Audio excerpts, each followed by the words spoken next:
Are you looking for relevant healthcare information? Log on to MediCircle and watch experienced medical professionals talking on common healthcare topics. Stay informed, stay healthy, stay tuned to MediCircle. इस circle में हम अपने दर्शकों के लिए लगातार सभी trending health related topics लाते रहते हैं। एक स्वस्थ रोग मुक्त जीवन जीने के लिए, आपको जागरूक करने के लिए आवश्यक विचारों और समाचारों को आपके अटेंशन में लाना हमारा प्राइमरी ऑब्जेक्टिव है। इस संबंध में हमारी मदद करने के लिए हम देश भर के प्रतिष्ठित और नामी गिरामी डॉक्टर्स के साथ जुड़ते हैं। डॉक्टर स्पीक में आज हम बात करने जा रहे हैं उच्च रक्तचाप की समस्या और इसे निपटने में आपकी मदद करने के तरीकों के बारे में। हेलो नमस्कार, मैं हूं प्राचिता मेहरा और आप देख रहे हैं medi circle. Today on our hypertension awareness series we have Dr. Sushant Srivastava with us.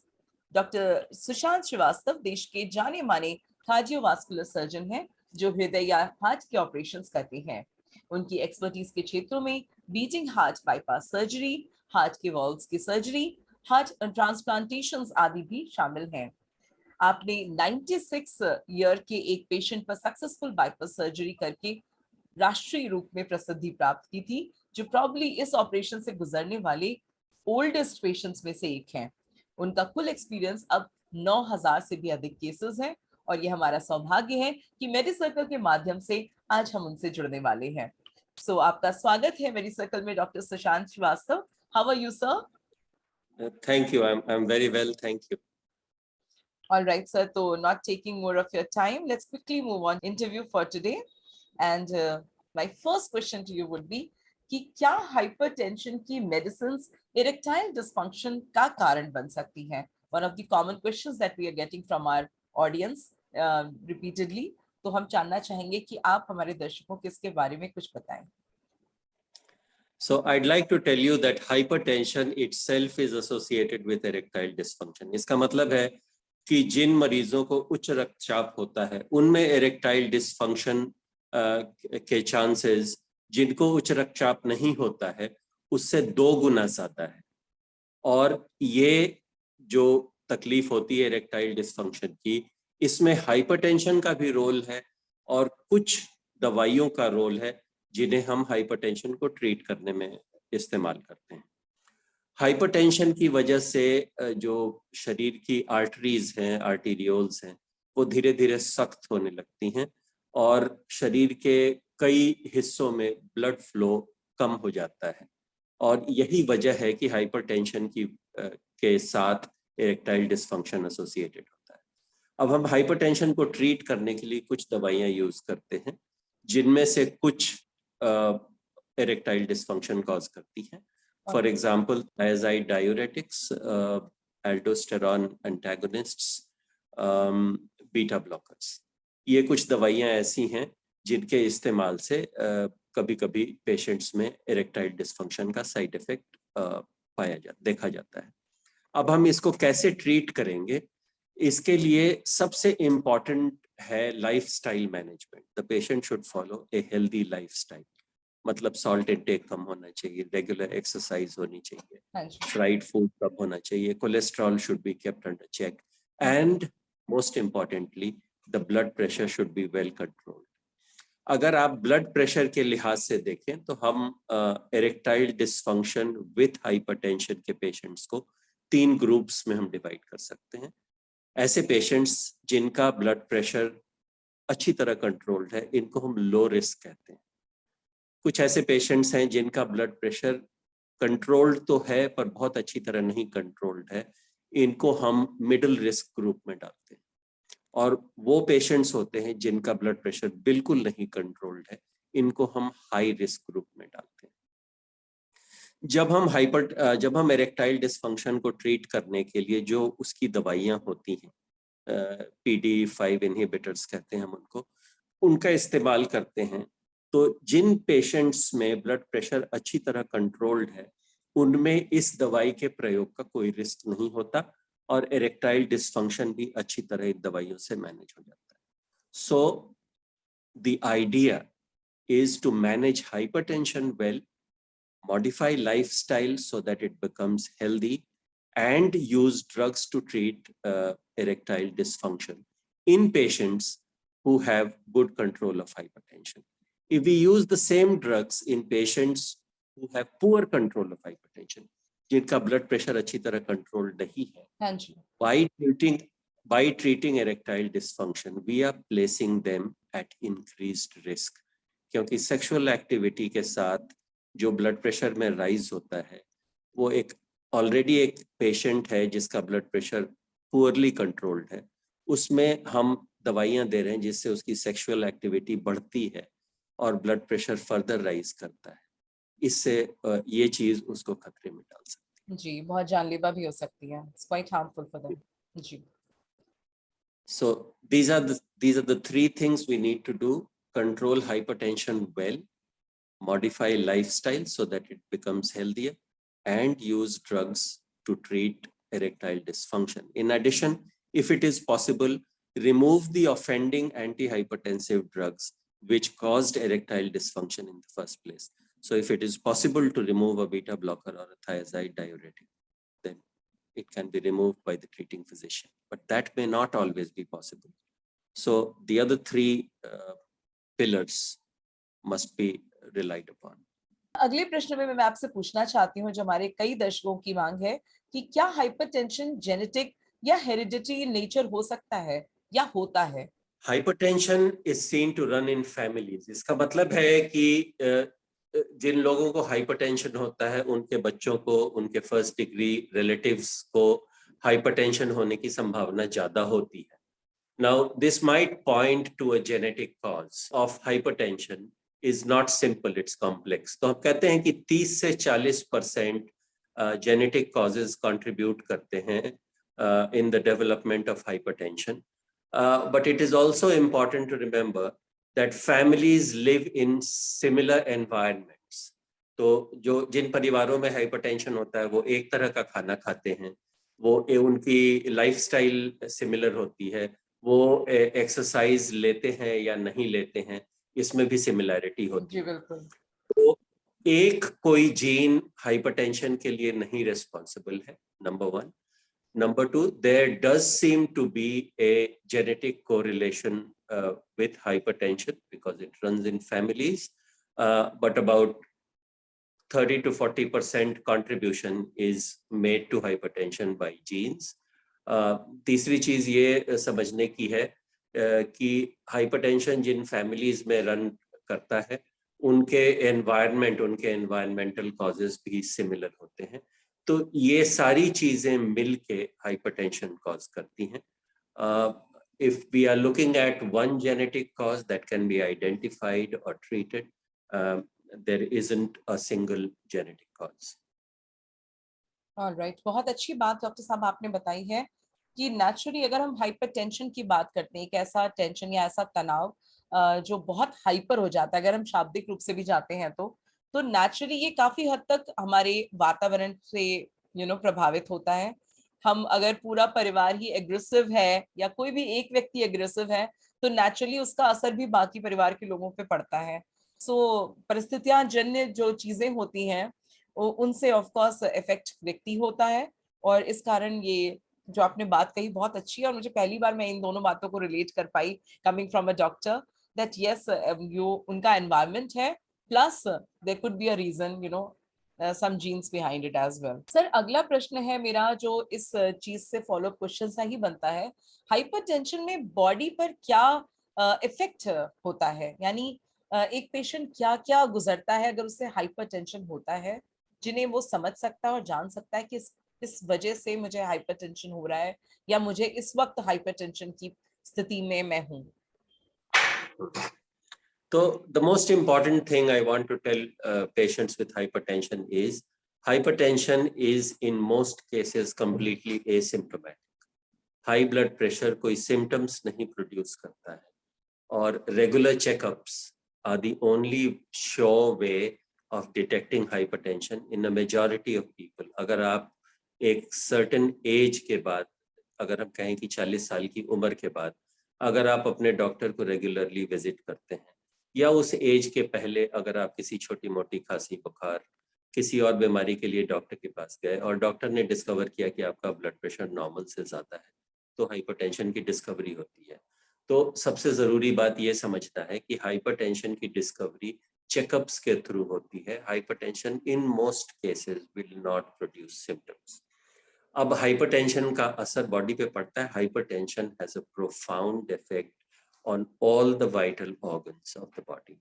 ये समझना बहुत जरूरी है कि ब्लड सर्कुलेशन एक ऑप्टिमल प्रेशर पे जब होता है, it perfuses the organs and provides oxygen and nutrients to them and keeps them in good health.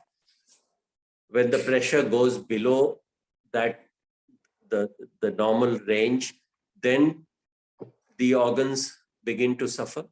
And when the pressure is above that range for a long time in a sustained way, then too the organs begin to sustain damage. तो जब high blood pressure लंबे time तक होता है तो उसका पहला असर पड़ता है नसों पे, आर्टरीज पे। आर्टरीज की जो अंदर की लाइनिंग होती है, एक बारीक झिल्ली होती है, वो डैमेज होना शुरू होती है। और आर्टरी नॉर्मली एक इलास्टिक स्ट्रक्चर होती है, वो स्टिफ होना शुरू हो जाती है। And this in turn begins to affect blood flow. There is deposition of cholesterol in the walls of the arteries, जिसको हम एथेरोस्क्लेरोसिस कहते हैं। और हाई ब्लड प्रेशर का इफेक्ट इन चेंजेस के थ्रू सारे वाइटल ऑर्गन्स पे पड़ता है। जो 3 इंपॉर्टेंट ऑर्गन्स मैं बताना चाहता हूँ, the 3 important organs that I want to mention are the heart itself. The arteries of the heart can be damaged. The muscle of the heart thickens because it is working against an increased blood pressure, and this can lead to the heart failing. Hypertension is a very important cause of heart failure, or the arteries of the heart can become blocked and it can lead to a heart attack or angina. Angina first and then later heart attack. A similar effect is seen in the arteries of the brain. जब दिमाग की नसों में यही changes आती हैं तो इसकी वजह से एक स्ट्रोक हो सकता है, एक कार्डियोवैस्कुलर एक्सीडेंट हो सकता है, जो या तो क्लॉट के शक्ल में होता है या ब्रेन के अंदर ब्लीडिंग हो जाती है। और एक थर्ड बहुत इंपॉर्टेंट ऑर्गन है जिसके ऊपर क्रॉनिक हाइपरटेंशन का, जो बहुत लंबे टाइम तक ब्लड प्रेशर हाई रहता है, उसका बहुत ही बुरा असर पड़ता है, वो है किडनीज। किडनीज डैमेज होना शुरू हो जाती हैं और अल्टीमेटली किडनी फेलियर होती है। इसके अलावा हाई ब्लड प्रेशर का असर आंखों पे पड़ सकता है और शरीर के अन्य हिस्सों पर भी पड़ सकता है। तो sustained high blood pressure, hypertension for untreated hypertension for a long time is a very bad thing, and the solution is quite simple. Have your blood pressure checked, and if you have high blood pressure, have it treated adequately by a physician. तो आपने doctor साहब बहुत ही important बात आज बताई है हमें कि हाइपरटेंशन शरीर के इतने मेजर ऑर्गन्स को जिस तरीके से और जिस अनुपात में प्रभावित कर रहा है, उसके हिसाब से हर इंसान को इसके लिए बहुत ही सचेत रहने की जरूरत है। एंड फॉर दैट रीजन जो अवेयरनेस ये हम फैला रहे हैं आपके माध्यम से, आपके साथ मिलकर के, तो मैं चाहूंगी हमारे सभी दर्शक, अगर उनको जरा भी ऐसा कुछ अंदेशा लगता है तो उन्हें वाकई किसी विशेषज्ञ से तुरंत संपर्क करना चाहिए। और जैसा कि आपने कहा कि एक शुरुआती स्टेप के तौर पे बेसिकली इतना तो शुरू करना ही चाहिए कि बीपी को चेक कराना शुरू कर देना चाहिए, which would be the a step in the right direction for most of them. So इसके साथ ही I would before we let you go doctor, I would like to ask you, एक हमारा अंतिम प्रश्न है आपके जाने से पहले, और ये है कि क्या यंग जनरेशन यानी हमारी युवा पीढ़ी को हाइपरटेंशन हो सकता है? कम उम्र में क्या ये चीज हो सकती है? इस पे आप कुछ एलाबोरेट करें before we let you go. Right. Hypertension is considered a disease of middle age and the elderly. तो इस उम्र में बहुत सारे लोगों को हाई ब्लड प्रेशर हो जाता है और इस ब्लड प्रेशर को हम एसेंशियल हाइपरटेंशन कहते हैं। पर 2 चीजें यंग लोगों में देखी जाने लगी हैं। एक तो कई लोग जो अपने 30s में, जो 30 से 40 के बीच की उम्र के होते हैं, उनको भी हार्ट डिजीज भी उनमें देखा जाने लगा है और हाई ब्लड प्रेशर भी देखा जाने लगा है। इसको हम अर्ली ऑनसेट हाइपरटेंशन कहते हैं, and it must be taken very seriously and treated adequately. पर अगर किसी यंग इंसान में, एक यंग अडल्ट में अगर हाई ब्लड प्रेशर देखने को मिलता है, जी। which is unusual for that age, then we must exclude what is known as secondary hypertension. Now, I want to explain the distinction. ये explain करें before we go ahead. Ji. Essential hypertension. Essential hypertension is high blood pressure which is seen in middle age and elderly, and usually no underlying cause is detectable. मतलब उसको अगर सिर्फ blood pressure की बीमारी है और उसे कोई बीमारी नहीं है तो इसको हम एसेंशियल हाइपरटेंशन कहते हैं। कई बार कुछ ऐसी बीमारियां होती हैं खासकर यंग लोगों में जिनकी वजह से ब्लड प्रेशर राइज करता है, इसको हम सेकेंडरी हाइपरटेंशन कहते हैं। जो कॉमन कॉजेज हैं सेकेंडरी हाइपरटेंशन के वो है थायराइड की बीमारी यानी हाइपोथायराइडिज्म, एक बीमारी होती है एड्रीनल ग्लैंड्स की जिसको हम कुशिंग सिंड्रोम कहते हैं, किडनीज की बीमारी होना। हाइपरटेंशन किडनीज को डैमेज करता है, पर अगर किडनी की बीमारी हो किसी को तो उसका ब्लड प्रेशर राइज करता है। So it works both ways. So somebody who has kidney damage at an early age will have high blood pressure and progressively rising blood pressure. Kidney की बीमारी में होता है। आर्टरीज की बीमारी होती है जिनको हम आर्टराइटिस कहते हैं। एड्रीनल ग्लैंड का एक ट्यूमर होता है जिसको हम फियोक्रोमोसाइटोमा कहते हैं। ये बहुत सारी बीमारियां, एक अयोर्टा होती है जो मेन ब्लड वेसल होती है हार्ट बॉडी की, उसमें नैरोइंग होती है, इसको हम कोआक्टेशन ऑफ अयोर्टा कहते हैं। So these are some diseases with which a very high blood pressure is associated in a young individual, and when these diseases are present and high blood pressure occurs, this high blood pressure is called secondary hypertension. So any young patient with high blood pressure, inexplicably high blood pressure, should undergo a thorough evaluation. उसका एक पूरा checkup होना चाहिए कि कोई underlying cause तो नहीं है। उसका रीजन ये है कि अगर underlying cause है और उसको हम ट्रीट करें तो ये हाइपरटेंशन क्योर हो जाता है। On the other hand, if we are dealing with early onset essential hypertension, the only treatment is control of blood pressure by lifelong administration of medicines. So there has to be a clear distinction between the two groups. If secondary hypertension is identified, it is potentially curable. But if no cause is identified, then it is labeled as early onset essential hypertension.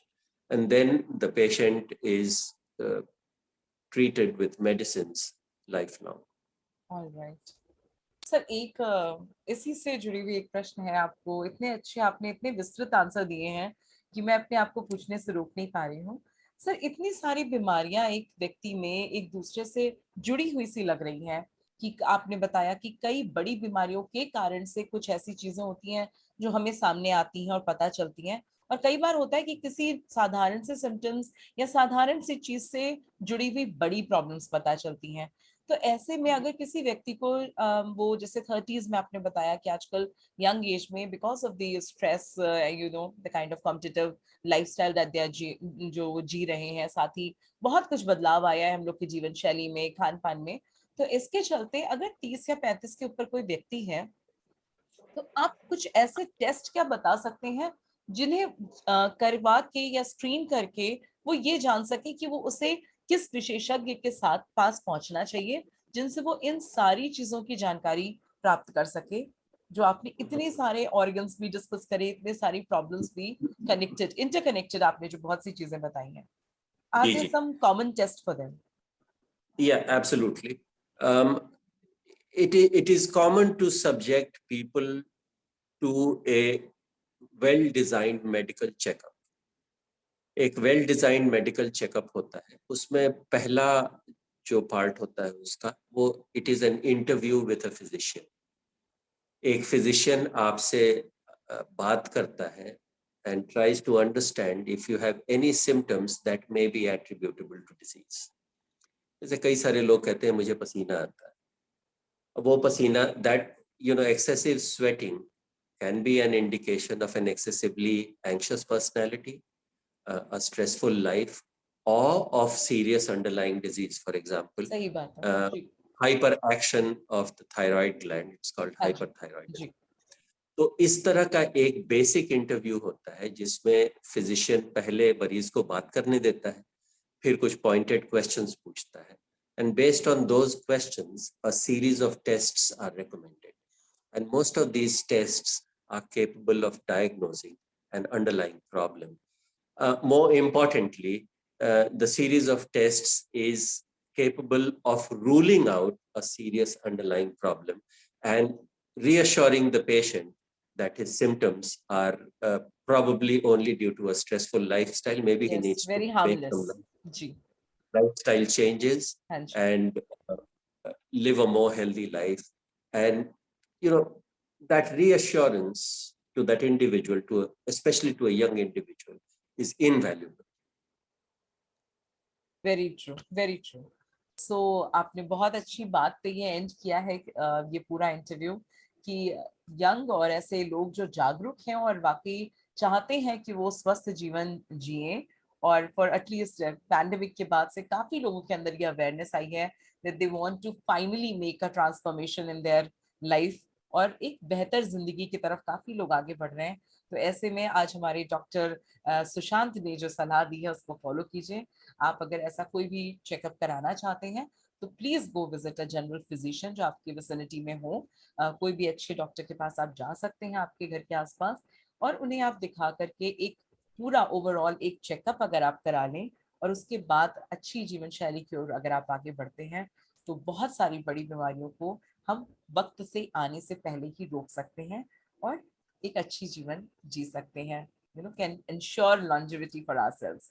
तो thank you so much doctor Sushant, you were so helpful. आज आप आए हमारे साथ मेडिसर्कल के माध्यम से जुड़े और इतनी लाभप्रद जानकारियां आपने जो दी हैं, बहुत ही शांति से, बहुत ही सुलझे ढंग से आपने ये जो उत्तर दिए हैं, मुझे बहुत अच्छा लगा आज इस इंटरव्यू का हिस्सा बनकर.